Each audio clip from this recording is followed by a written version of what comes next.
Hello, this is Dr. Lynch. I've been intrigued by the concept of knowing what is good but not acting upon it. Socrates and Plato asked the question, isn't to the good as to do the good? Our history and literature are replete with characters who strive for good but fail. Interestingly, I find a modern-day representation of this dilemma in the sitcom Arrested Development, which portrays a dysfunctional family with one functional member who, despite knowing better, gets entangled in the family's chaos.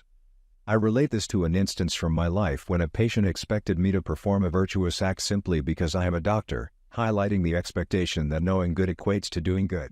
However, the real question is why, despite knowing what is good, individuals often fail to act accordingly. The gap between knowing and doing good is a complex interplay of emotions and reason. The term cognitive dissonance was coined to describe the mental discomfort experienced when one's actions are inconsistent with one's beliefs or we see two contradictory thoughts as true. This inconsistency often leads to actions that are detrimental to oneself and others. I believe the underlying reason for not doing good despite knowing it is a deep-seated feeling of unworthiness. This feeling can be paralyzing and is akin to a black hole of shame that consumes everything around it. It's a destructive force that seeks to bring others down to the same level of misery. Understanding shame and its impact on behavior is crucial.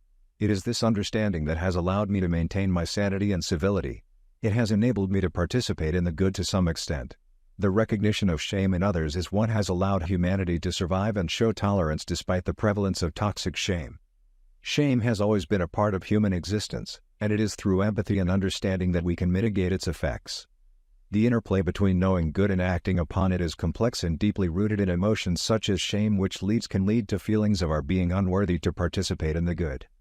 If you find these thoughts helpful, please consider contributing in any way at my Substack Brian Lynch, MD.